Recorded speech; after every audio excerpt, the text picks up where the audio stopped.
Hello बच्चों, इस video में हम क्विकली रिवीजन करने वाले हैं चैप्टर लाइट क्लास 10 साइंस। और वीडियो को आप एंड तक ज़रूर देखें। मुझे पूरी उम्मीद है कि ये वीडियो देखने के बाद आपको लाइट से रिलेटेड जितने भी टॉपिक्स हैं वो सब अच्छे से समझ में आएंगे और साथ में आप इससे रिलेटेड न्यूमेरिकल्स को भी सॉल्व कर पाएंगे और आप ये जान पाएंगे कि कहाँ पर हमें किस तरीके से साइन कन्वेंशन यूज़ करना है, कहाँ पर हमें ऑब्जेक्ट की डिस्टेंस को कैसे नेगेटिव लेना है और कैसे हमें मैग्नीफिकेशन निकालना है। तो ये सब चीज़ें आप इसमें समझेंगे। तो चलिए स्टार्ट करते हैं। सबसे पहले बात करते हैं लाइट की। तो इसमें लाइट के बारे में आपके 10th क्लास के सिलेबस में लाइट के बारे में ज़्यादा डिटेल में नहीं दिया गया है। बस आप समझ लीजिए कि लाइट एक एनर्जी की फॉर्म है जिनको हमारी आइज़ जो है डिटेक्ट करती हैं, यानी कि हमारी आइज़ उस लाइट को पहचान कर और डिटेक्ट करके हमें चीज़ों को दिखाती है।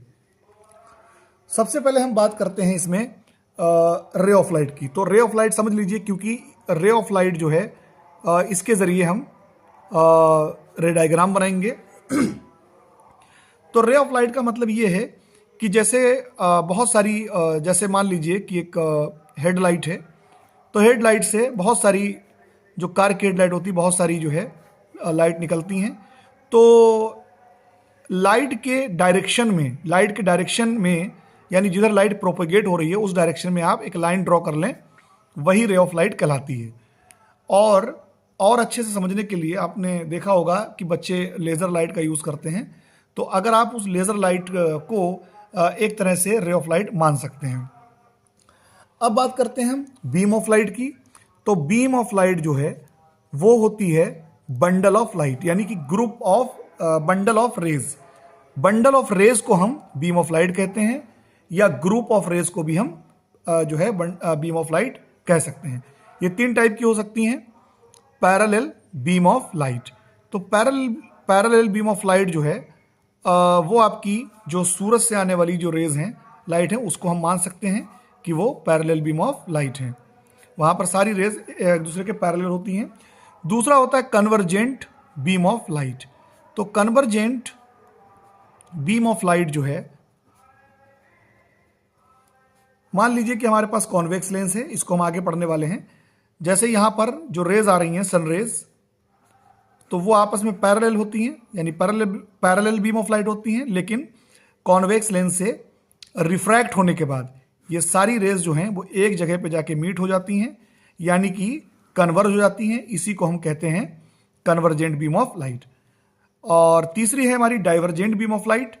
तो जैसे कि मैंने बताया था, यहाँ पर जैसे हेडलाइट है, हेडलाइट से निकलने वाली रेज देख लीजिए आप, ये सब फैल रही हैं, तो इसको हम डाइवर्जेंट बीम ऑफ लाइट कहते हैं। इसी तरीके से जो आपका कॉनकेव लेंस है, उसमें भी जो पैरेलल रेज ऑफ लाइट जो होती हैं वो रिफ्रैक्शन के बाद डाइवर्ज हो जाती हैं, इधर उधर फैल जाती हैं, तो इसको भी हम डाइवर्जेंट बीम ऑफ लाइट कह सकते हैं। Divergent beam of light. अब हम बात करेंगे रिफ्लेक्शन के बारे में। तो देखिए रिफ्लेक्शन क्या है उसको समझिए आप। रिफ्लेक्शन जो है आपने 8th क्लास में भी पढ़ा होगा इसके बारे में। रिफ्लेक्शन जब कोई भी लाइट जो है किसी हाईली स्मूथ पॉलिश्ड सरफेस पर फॉल होती है, और हाईली स्मूथ पॉलिश्ड सरफेस का एग्जांपल है मिरर। तो जैसे कोई रेज जब मिरर पर आकर फॉल होती हैं, जैसे हमने यहाँ पर एक रे ले लिया, रे ऑफ लाइट, ये फॉल हो रही है मिरर के किसी पॉइंट पर, तो ये जो है रिटर्न हो जाती है, बाउंस हो जाती है। जिस तरीके से बॉल को हम डालते हैं तो बॉल टकरा के बाउंस होती है, इसी तरीके से जब कोई रे हाईली स्मूथ पॉलिश सरफेस जैसे कि मिरर पर आके फॉल होती है, तो ये वापस रिटर्न हो जाती है, बाउंस ऑफ हो जाती है उसी मीडियम में। इसको हम कहते हैं रिफ्लेक्शन ऑफ लाइट। तो रिफ्लेक्शन ऑफ लाइट के बारे में ही हमें अभी बात करनी है। तो इसके 2 लॉज हैं। पहले आप इसके लॉज समझिए कि वो 2 लॉज क्या हैं। अगर हम बात करें फर्स्ट लॉ ऑफ रिफ्लेक्शन की, तो जैसे मान लीजिए कि हमारे पास एक मिरर है। ये मैंने मिरर जो है ये साइड व्यू है, यानी कि ये साइड व्यू मैंने दिखाया है। अगर इस मिरर को आप फ्रंट देखेंगे तो ये इस तरीके से दिखेगा, फ्रंट व्यू। तो इसको साइड से दिखाया मैंने। इसके किसी भी पॉइंट पर, जैसे मान लीजिए ये पॉइंट है जिसको मैंने यहाँ पर इस पॉइंट से दिखाया है, जब यहाँ पर कोई रे आके फॉल होती है, हमने एक रे ले ली, और तो इस रे को हम कहते हैं इंसिडेंट रे, इसे हम कहते हैं इंसिडेंट रे। अब जहां पर ये आके फॉल हो रही है, इस पॉइंट को हम कहते हैं पॉइंट ऑफ इंसिडेंस, इसको कहा जाता है पॉइंट ऑफ इंसिडेंस। अब इस पॉइंट ऑफ इंसिडेंस पर हम एक नॉर्मल ड्रॉ करेंगे। नॉर्मल जो होता है वो किसी भी पॉइंट से खींचा जा सकता है, लेकिन वो सरफेस पर 90 डिग्री बनाता है, यानी सरफेस के साथ 90 डिग्री का एंगल बनाता है, यानी ये जो एंगल होगा वो 90 डिग्री होगा, उसी को हम कहते हैं नॉर्मल। यहां पर हमने इसको एन डैश से शो किया। अब यहां पर जो है रिफ्लेक्शन होगा, तो रिफ्लेक्शन में जो रिफ्लेक्टेड रे होगी ये आपकी कहलाएगी रिफ्लेक्टेड रे। तो यहां पर आप समझिए कि इंसिडेंट रे नॉर्मल के साथ एक एंगल फॉर्म करती है। फिर से समझिए, इंसिडेंट रे नॉर्मल के साथ एक एंगल फॉर्म करती है, जिसे हम कहते हैं, जिसे हम आई से डिनोट करते हैं, और इसको हम कहते हैं, आई को एंगल ऑफ इंसिडेंस। ऐसे ही जो रिफ्लेक्टेड रे है वो भी नॉर्मल के साथ एक एंगल बनाएगी, इसे हम आर से डिनोट करते हैं, और इसको हम कहते हैं एंगल ऑफ रिफ्लेक्शन। तो फर्स्ट लॉ ये बताता है कि ये जो इंसिडेंट रे इंसिडेंट रे जो नॉर्मल के साथ जो एंगल बना रहा है, यानी कि एंगल आई, और रिफ्लेक्टेड रे जो नॉर्मल के साथ एंगल बना रहा है, यानी कि एंगल आर, यानी कि angle of incidence and angle of reflection, ये दोनों बराबर होते हैं, यानी आई बराबर आर। तो ये तो है आपका फर्स्ट लॉ ऑफ रिफ्लेक्शन।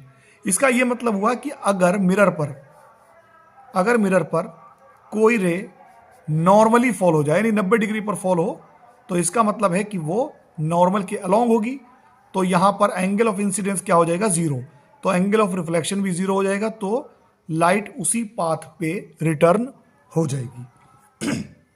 ये तो था फर्स्ट लॉ ऑफ रिफ्लेक्शन। अब अगर हम बात करें सेकेंड लॉ ऑफ रिफ्लेक्शन की, तो सेकेंड लॉ ऑफ रिफ्लेक्शन ये बताता है, सेकेंड लॉ ऑफ रिफ्लेक्शन तो ये बताता है कि इंसिडेंट रे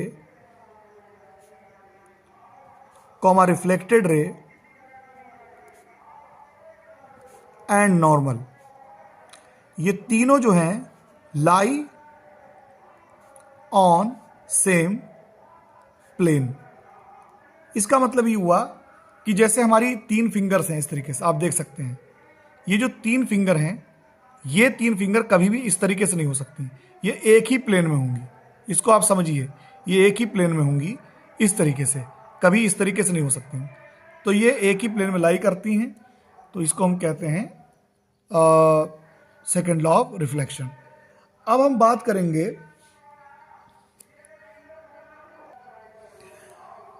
मिरर की। तो मिरर जो है, जैसा मैं इसमें बता चुका हूं, हाईली पॉलिश्ड स्मूथ सरफेस को कहते हैं, और ये बनाया जाता है, जैसे मान लीजिए कि हमारे पास एक ग्लास की शीट है, तो उसके, जैसे ये ग्लास शीट है हमारे पास ट्रांसपेरेंट, तो इसके एक साइड में अगर आप पॉलिश कर दें सिल्वर की, यहाँ पर सिल्वर की पॉलिश कर दी आपने, और सिल्वर की पॉलिश जो है वो ना छूटे उसकी, इसीलिए उस पर लेड ऑक्साइड का पेंट लगा देते हैं, तो ये आपका बन जाता है मिरर। इधर वाला पार्ट जो है वो रिफ्लेक्टिंग सरफेस कहलाता है, जिसमें हमें अपना इमेज वगैरह दिखाई पड़ती है, और दूसरी तरफ पॉलिश्ड जो है सरफेस होता है, तो ये रिफ्लेक्टिंग सरफेस हो गया, और दूसरी तरफ पॉलिश्ड सरफेस। इसमें जो सिल्वर है, सिल्वर को इसीलिए लगाया जाता है, पॉलिश की जाती है उसकी, क्योंकि silver is the best reflector. तो जो हमारे सिलेबस में 3 टाइप के मिरर हैं। पहला मिरर है हमारा प्लेन मिरर। प्लेन मिरर जो है वो आपका जो इमेज बनाता है, प्लेन मिरर के बारे में ज़्यादा नहीं दिया है, लेकिन फिर भी उसके बारे में हम, उसकी इमेज जो बनेगी उसके बारे में हम समझ लेते हैं। प्लेन मिरर जो है वो हमेशा वर्चुअल इमेज बनाता है, और वर्चुअल इमेज जो होती है वो हमेशा इरेक्ट होती है, सीधी होती है, इक्वल इन साइज होती है और लैटरली इन्वर्टेड होती है। लैटरली इन्वर्टेड का मतलब है कि अगर आप बी को देखें तो वो आपका इस तरीके से दिखाई देगा, यानी लेफ्ट राइट में आ जाता है और राइट लेफ्ट में आ जाता है। लेकिन अब हम बात करने वाले हैं स्फेरिकल मिरर की, जिसको हम पढ़ेंगे। स्फेरिकल मिरर जो हैं वो स्फीयर से बनाए जाते हैं। जैसे मान लीजिए कि हमारे पास एक स्फीयर है गिलास का हॉलो स्फीयर, खोखला, जिस तरीके से बॉल होती है। तो यहां पर जैसे ये मिरर है, स्फीयर है, और यहां से हम क्या करेंगे, कुछ पोर्शन कट आउट कर लेंगे। जैसे हमने यहां से एक पोर्शन कट आउट किया इस तरीके से, ये हमने निकाल लिया बाहर इससे, और ऐसे इधर से हमने कर लिया कट आउट। अब देखिए ये जो उभरा हुआ पार्ट है, बल्जिंग साइड, इसको हम कहते हैं कॉन्वेक्स साइड, और इसमें जो इनर साइड होता है इसको हम कहते हैं, दोनों में मतलब यहां पर भी और यहां पर भी, इसको हम कहते हैं कॉनकेव साइड, यानी कॉनकेव साइड। अब देखिए अगर आपने इसको कॉनकेव साइड, कॉन्वेक्स, यहां पर अगर आपने कॉनकेव साइड को पॉलिश कर दिया सिल्वर से और लेड ऑक्साइड पेंट से, तो यहां पर कॉन्वेक्स साइड जो है वो आपका बन जाएगा रिफ्लेक्टिंग सरफेस, यानी ये बन जाएगा आपका कॉन्वेक्स मिरर। ये हमारा है कॉन्वेक्स मिरर। और अगर कॉन्वेक्स साइड को पॉलिश कर दिया तो कॉन्वेक्स साइड को पॉलिश कर दिया तो कॉनकेव साइड जो है वो बन जाता है रिफ्लेक्टिंग साइड, तो ये बन जाएगा कॉनकेव मिरर। अब इसके हम पढ़ने वाले हैं इसकी टर्मिनोलॉजी। तो देखिए जब आपने मिरर निकाला तो ये मिरर जो है वो एक्चुअली में जिस तरीके से हमारा पैन होता है, रोटी बनाने वाला तवा, बिल्कुल उसी शेप का होता है ये। तो इसका जो मिड पॉइंट होता है बीच में, ये यानी कि अगर यहां से निकालें तो ये जो पॉइंट होगा उसको हम कहते हैं बच्चों पोल, और ये इसका अपर्चर कहलाता है। इसका जो साइज होता है पूरा ये अपर्चर कहलाता है। अब देखिए ये जो पोल है तो इसका, क्योंकि एक तरह का ये दोनों जो हैं वो आपके स्फेरिकल मिरर हैं, तो ये स्फीयर से काट के बनाए गए हैं। तो स्फीयर का भी एक सेंटर होगा, तो जो सेंटर स्फीयर का होगा वही सेंटर इस मिरर का होगा। यानी ये दोनों मिरर जो हैं जिस भी स्फीयर से कट आउट करके बनाए गए हैं, तो उन स्फीयर का जो सेंटर होगा वही इन दोनों मिरर का सेंटर होगा। तो इसका सेंटर ये हो जाएगा, और इसका सेंटर यहां पर भी पोल होगा, और इसका सेंटर ये हो जाएगा। इसका मतलब ये हुआ कि इसको कहते हैं सेंटर ऑफ कर्वेचर, इसको कहते हैं सेंटर ऑफ कर्वेचर, यानी सी जो है वो आपका सेंटर ऑफ कर्वेचर कहलाता है। तो सेंटर ऑफ कर्वेचर क्या है कि the centre of the sphere of which mirror is part, यानी कि उस स्फीयर का सेंटर जिसका मिरर एक पार्ट है वही उस मिरर का भी सेंटर कहलाता है, यानी सेंटर ऑफ कर्वेचर कहलाता है। अब है प्रिंसिपल एक्सिस। प्रिंसिपल एक्सिस क्या होता है कि पोल से और सेंटर से होकर जाने वाली लाइन जो होती है उसको हम कहते हैं प्रिंसिपल एक्सिस। तो ये आपका है प्रिंसिपल एक्सिस, यानी ये आपका प्रिंसिपल एक्सिस कहलाता है। अब हम बात करेंगे फोकस या फोकल पॉइंट की। तो देखिए जैसे मैंने बताया था रे के बारे में, तो कोई भी रे अगर वो प्रिंसिपल एक्सिस के पैरेलल आ रही है और मिरर पे फॉल हो रही है, तो ये कॉन्वेक्स मिरर है। दोनों केस में समझिए, अगर कोई भी रे जो कि प्रिंसिपल एक्सिस के पैरेलल है, तो प्रिंसिपल एक्सिस के पैरेलल कोई रे आ रही है तो वो रिफ्लेक्ट, अब यहां पर क्या होगा, यहां पर रिफ्लेक्शन होगा, क्योंकि मिरर में क्या होता है, रिफ्लेक्शन। तो यहां पर जब मिरर होगा तो कॉन्वेक्स मिरर के केस में समझिए कि a ray which is parallel to principal axis after reflection, after reflection, तो इसमें रिफ्लेक्शन होगा। तो रिफ्लेक्शन के बाद ये किसी एक पॉइंट से को इंटरसेक्ट करती हुई लगेगी, यानी कि a ray which is parallel to principal axis after reflection appear to intersect a point on the principal axis, यानी प्रिंसिपल एक्सिस के किसी एक पॉइंट पर जो है रिफ्लेक्टेड रे काटती हुई लगेगी, रियल में नहीं काटेगी बल्कि काटती हुई लगेगी, तो वो कहलाएगा फोकस किसका, कॉन्वेक्स मिरर का, यानी वो पॉइंट। लेकिन कॉनकेव मिरर के केस में a ray which is parallel to principal axis after reflection intersect at a point on the principal axis, that point is called principal focus of the concave mirror। तो यहां देख लीजिए convex mirror का जो focus है वो है आपका इमेजिनरी फोकस यानी वर्चुअल, जबकि कॉनकेव मिरर का फोकस रियल फोकस है, क्योंकि यहां पर रिफ्लेक्शन के बाद रिफ्लेक्टेड रे एक्चुअली में कट कर रही है, मीट करती हुई जा रही है, लेकिन यहां पर मीट नहीं कर रही है बल्कि अपीयर कर रही है। जब रिफ्लेक्टेड रे को पीछे की तरफ एक्सट्रैपोलेट करेंगे तब ये प्रिंसिपल एक्सिस को एक पॉइंट पर काटती हुई लगेगी। तो ये है इनके फोकस। अब यहां पर एक चीज और समझिए, पोल से फोकस के बीच की दूरी को बच्चों कहते हैं फोकल लेंथ, यानी पोल से फोकस या फोकल पॉइंट के बीच की डिस्टेंस को कहते हैं हम लोग फोकल लेंथ। तो यहां पर एफ जो है वो आपका फोकल लेंथ है, और इसी तरीके से यहां पर भी फोकल लेंथ, और पोल से सेंटर के बीच की डिस्टेंस को हम कहते हैं रेडियस ऑफ कर्वेचर। तो आर जो है वो आपका रेडियस ऑफ कर्वेचर कहलाता है। अब यहां पर एक बात और समझिए कि जो रेडियस ऑफ कर्वेचर है वो फोकस यानी फोकल लेंथ की हमेशा 2 टाइम्स होती है, यानी 2 गुनी होती है, यानी R इक्वल टू 2F। ये आपको फार्मूला यूज करना है, दोनों मिरर के लिए यूज होगा ये, R इक्वल टू 2F।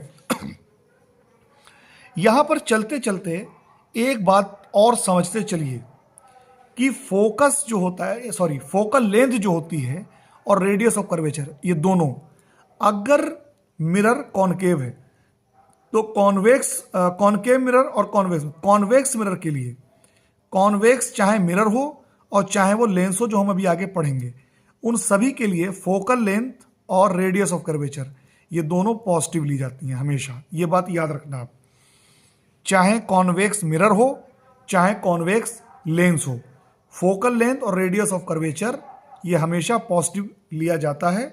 जबकि कॉनकेव मिरर के केस में चाहे कॉनकेव मिरर हो या लेंस हो, फोकल लेंथ और रेडियस ऑफ कर्वेचर हमेशा नेगेटिव लिया जाता है। ये 2 बातें आपको याद रखनी है। अब अगर हम बात करें रियल इमेज और वर्चुअल इमेज को, तो देखिए रियल इमेज जो है वो बनती है कॉन्वेक्स मिरर में, और रियल इमेज जो बनती है वो बनती है कॉनकेव मिरर में, और वर्चुअल इमेज बनती है कॉन्वेक्स मिरर में। रियल इमेज कॉनकेव मिरर में और वर्चुअल इमेज कॉन्वेक्स मिरर में। लेकिन कॉनकेव मिरर वर्चुअल इमेज भी बनाता है। तो रियल इमेज है क्या कि जब कोई भी इमेज रिफ्लेक्टेड रेस के एक्चुअली में मीट करने से बनती है तो वो रियल इमेज होती है और उसको स्क्रीन पर लिया जा सकता है। लेकिन वर्चुअल इमेज कब बनती है, जब रिफ्लेक्टेड रेस एक्चुअली में मीट नहीं करती बल्कि इमेजिनरी या वर्चुअली वो मीट करती हुई लगती हैं। जब ये रे डायग्राम अभी हम समझेंगे तब आपके ये समझ में आ जाएगा। तो यहाँ पर रे डायग्राम को समझने के लिए सबसे पहले हमें जो है कुछ रेस के बारे में पता होना चाहिए कि रिफ्लेक्शन के बाद उनका क्या पाथ होता है, यानी वो किस तरफ जाती हैं। तो सबसे पहले यहाँ पर हमने एक कॉनकेव मिरर के जो हैं ये बनाए हैं अभी, तो यहाँ पर हम इसको पूरा कर लेते हैं कंप्लीट। और ये हमारा कॉन्वेक्स मिरर है, ये पोल है हमारा, ये फोकस है, और फोकस से दुगनी दूरी पर सेंटर।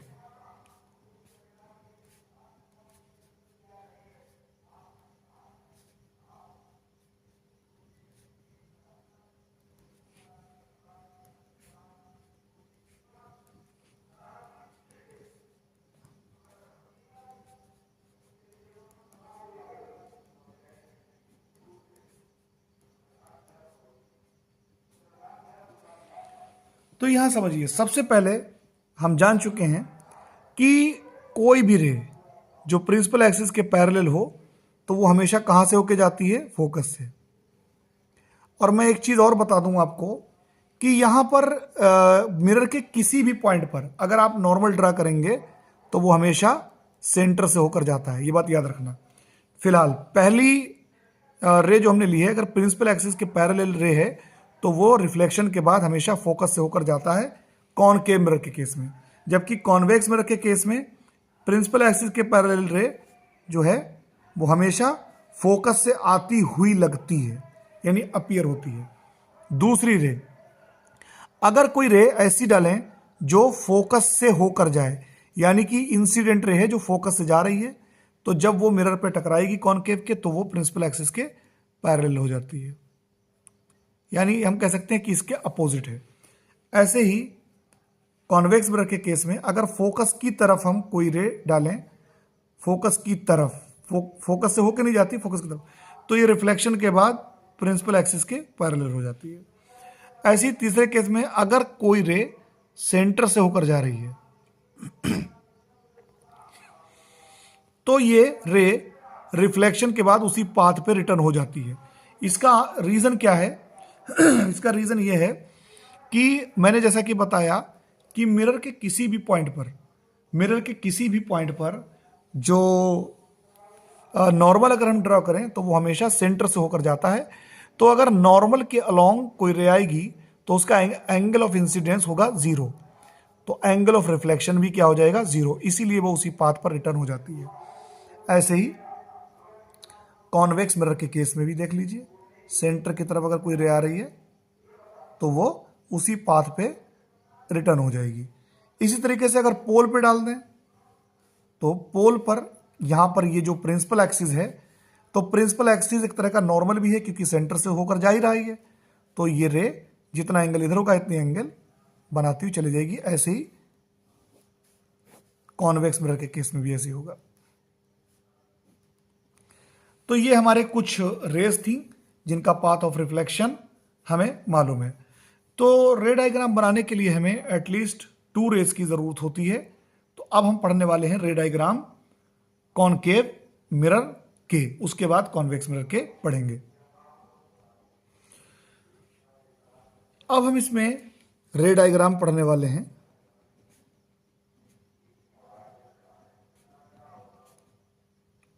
For concave mirror. तो रे डायग्राम जो है, इसमें जो रे डायग्राम है वो आपके कॉनकेव मिरर के लिए वो दिए हुए हैं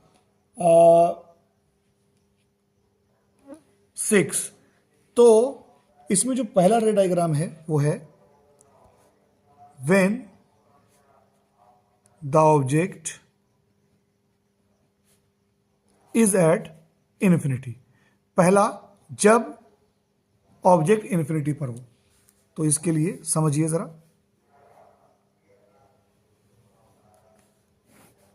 देखिए एनसीईआरटी में आपके रे डायग्राम कई तरीकों से बनाया जा सकता है। तो यहां पर हम 2 रेज लेंगे क्योंकि एटलीस्ट 2 रेज की जरूरत होती है। एक रे प्रिंसिपल एक्सिस के पैरेलल ऊपर ले लेंगे और दूसरी भी प्रिंसिपल एक्सिस के पैरेलल नीचे ले लेंगे। तो ये रे जो है फोकस से जाएगा और दूसरी रे भी, और जहां पर ये रे रिफ्लेक्टेड रे मीट करेंगी वहां पर इमेज बन जाएगी। तो इमेज कहां पे बनेगी, फोकस पर बनेगी। कैसी होगी, रियल होगी। क्यों होगी रियल, क्योंकि रिफ्लेक्टेड रेज एक्चुअली में मीट कर रही हैं, और वेरी स्मॉल होगी। और साथ में जो रियल इमेज होती है वो इन्वर्टेड भी होती है, उल्टी इमेज बनेगी। दूसरा है इसमें कि अब ऑब्जेक्ट को कहां पे रखना है आपको,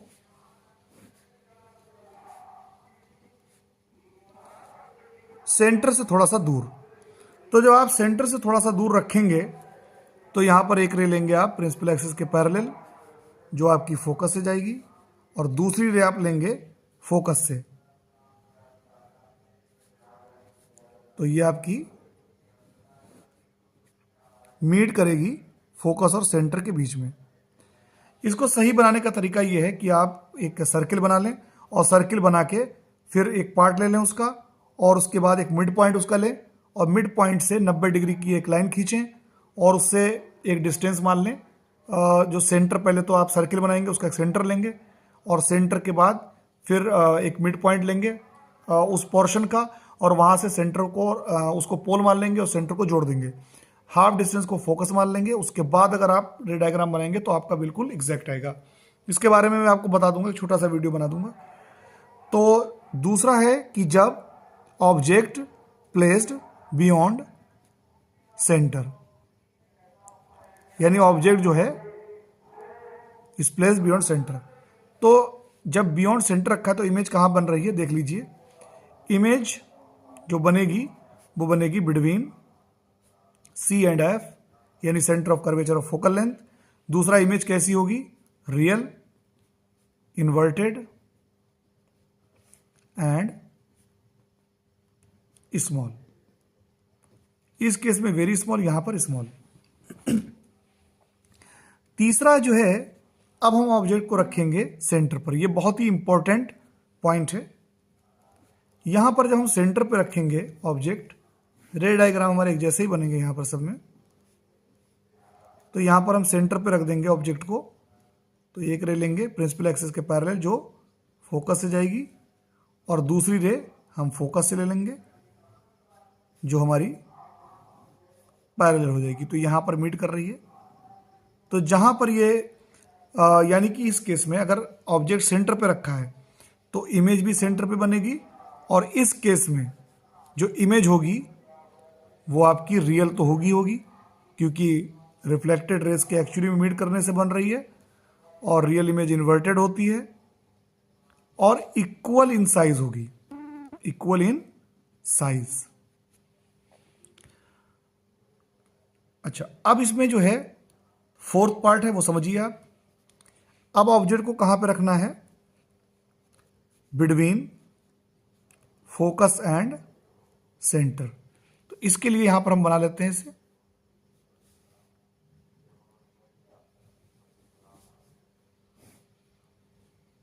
पोल है, फोकस और सेंटर। यहां पर हम फोकस और सेंटर के बीच में रखेंगे। यहां पर भी हम इसी तरीके से दो रेज लेंगे, सेम बिल्कुल। फोकस से चली जाएगी ये, और दूसरी रे हम फोकस से लेंगे। तो ये आपकी जो है सेंटर को थोड़ा सा यहां पे लेना पड़ेगा, क्योंकि हम ये जियोमेट्रिकली नहीं बना रहे हैं, ऐसे रैंडमली बना रहे हैं। तो ये आपकी जो इमेज बनेगी वो बियॉन्ड सेंटर बनेगी। यानी जब ऑब्जेक्ट को फोकस और सेंटर के बीच में रखा जाएगा तो इमेज जो बनेगी वो बियॉन्ड सेंटर बनेगी, यानी सेंटर से दूर। और इमेज कैसी होगी, रियल होगी, इन्वर्टेड होगी यानी उल्टी, और एनलार्ज्ड यानी बड़ी या मैग्नीफाइड भी कह सकते हैं। अब जो हमारा फिफ्थ जो है उसमें है, अब ऑब्जेक्ट को हमें रखना है सी और एफ फ्रैक्चर। अब हम ऑब्जेक्ट को रखेंगे एट फोकस। तो यहां पर भी हम रे डायग्राम बना लेते हैं। यहां पर हम ऑब्जेक्ट को रखेंगे फोकस पर। अब तो देखिए, जब आपने फोकस पर रखा, यहां पर भी हम दो रेज लेंगे।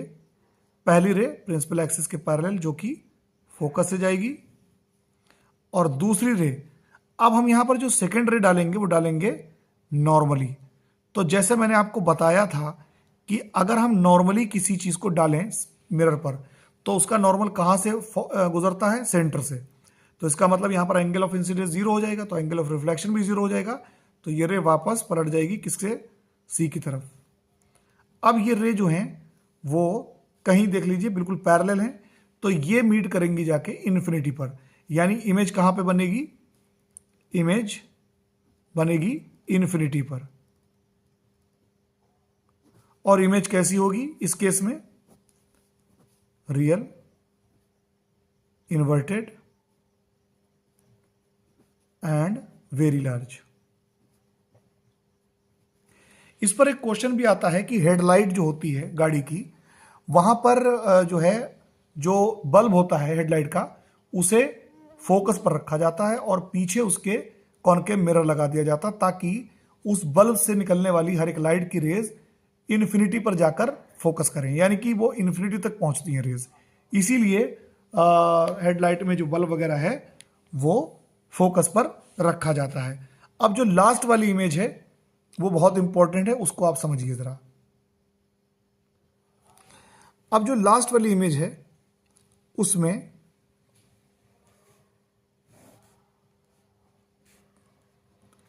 हम ऑब्जेक्ट को रखेंगे पोल और फोकस के बीच में। यहां पर भी हमें दो रेज लेनी है, एक रे प्रिंसिपल एक्सिस के पैरेलल जो फोकस से होके जाएगी, और दूसरी रे हम डालेंगे नॉर्मली। तो नॉर्मली डालेंगे तो ये सेंटर से होकर जाएगी। अब देख लीजिए ये दोनों रेज जो हैं आपस में कहीं मीट नहीं कर रही हैं, तो ये पीछे की तरफ जाके मीट करेंगी, यानी इस केस में ऑब्जेक्ट जो इमेज जो है वो बनेगी वर्चुअल, इरेक्ट, इनलार्ज्ड, यानी मैग्नीफाइड। तो सिर्फ इस केस को छोड़ के, जब यानी ऑब्जेक्ट कहां पे रखा हुआ है, ऑब्जेक्ट जब प्लेस्ड है पोल एंड फोकस के बीच में, तो यहां अभी हम पढ़ चुके हैं कि जब ऑब्जेक्ट इन्फिनिटी पर था तो इमेज फोकस पर बनी, जब ऑब्जेक्ट बियॉन्ड सेंटर था तो इमेज फोकस और सेंटर के बीच में बनी, जब ऑब्जेक्ट सेंटर पे था तो इमेज भी सेंटर पे बनी, और जब ऑब्जेक्ट फोकस और सेंटर के बीच में था तो इमेज दूर गई। यानी कि जैसे जैसे ऑब्जेक्ट पास आता जाएगा वैसे वैसे इमेज दूर होती जाएगी। और लेकिन जब ऑब्जेक्ट पोल और फोकस के बीच में रख दिया जाएगा, पोल और फोकस के बीच में, तब इमेज वर्चुअल बनेगी। लेकिन कॉनकेव मिरर की जो वर्चुअल इमेज होती है वो बड़ी होती है, जबकि कॉन्वेक्स मिरर की जो इमेज होती है वो वर्चुअल तो होती है लेकिन स्मॉल होती है। और प्लेन मिरर की जो इमेज होती है वो भी वर्चुअल होती है लेकिन वो इक्वल इन साइज होती है। यहां पर बच्चों एक चीज और समझ लीजिए आप, कि जैसे मैंने बताया जो मैग्निफिकेशन है, मैग्निफिकेशन के केस में अगर हम यहीं पर इस चीज को समझ लें तो ज्यादा बेटर रहेगा। मैग्निफिकेशन जो होता है बच्चों वो होता है हाइट ऑफ इमेज और हाइट ऑफ ऑब्जेक्ट का रेशियो मिरर के केस में, और ज्योमेट्रिकली वो निकल के आता है -v/u के बराबर। v जो होता है वो इमेज की डिस्टेंस होती है, इमेज डिस्टेंस फ्रॉम पोल, और u जो होता है वो ऑब्जेक्ट की डिस्टेंस होती है फ्रॉम पोल। तो अगर मैग्निफिकेशन आपका नेगेटिव आ रहा है तो इसका मतलब है कि इमेज जो होगी वो रियल होगी, और अगर मैग्निफिकेशन पॉजिटिव आ रहा है तो वो इसका मतलब ये है कि वो इमेज वर्चुअल होगी। मैं भी डिटेल में इसके बारे में समझाऊंगा। अब हम पढ़ने वाले हैं रे डायग्राम कॉन्वेक्स मिरर के।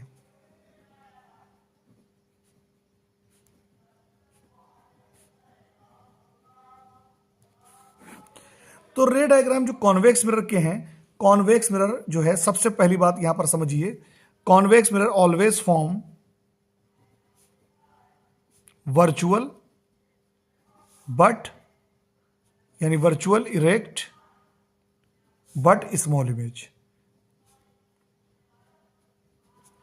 जैसे, लेकिन इसमें जो इमेज फॉर्म होगी उसका जो लोकेशन है वो डिफरेंट होगा।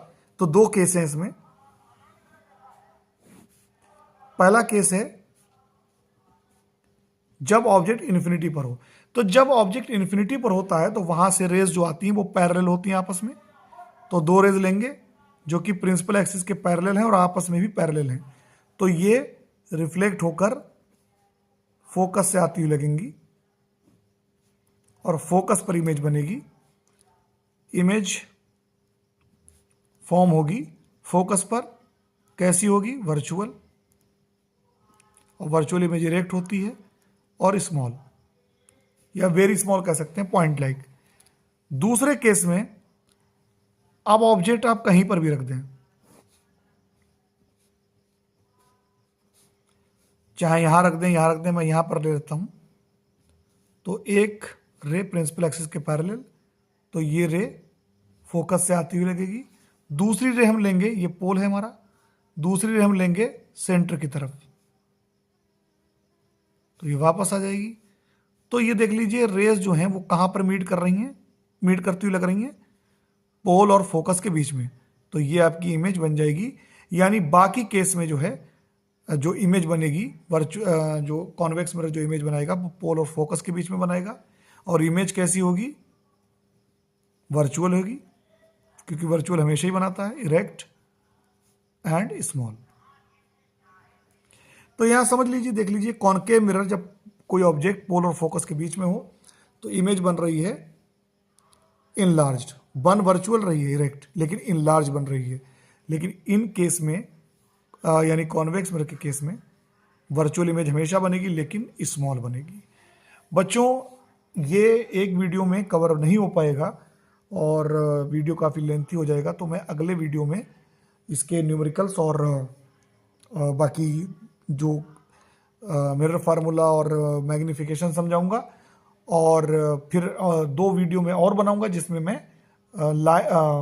रिफ्रैक्शन में, जिसमें रिफ्रैक्टिव इंडेक्स क्या होता है, एब्सोल्यूट रिफ्रैक्टिव इंडेक्स क्या होता है, ये सब आपको समझाऊंगा। तो मेरी रिक्वेस्ट है कि वीडियो को लाइक करें और चैनल को सब्सक्राइब करें।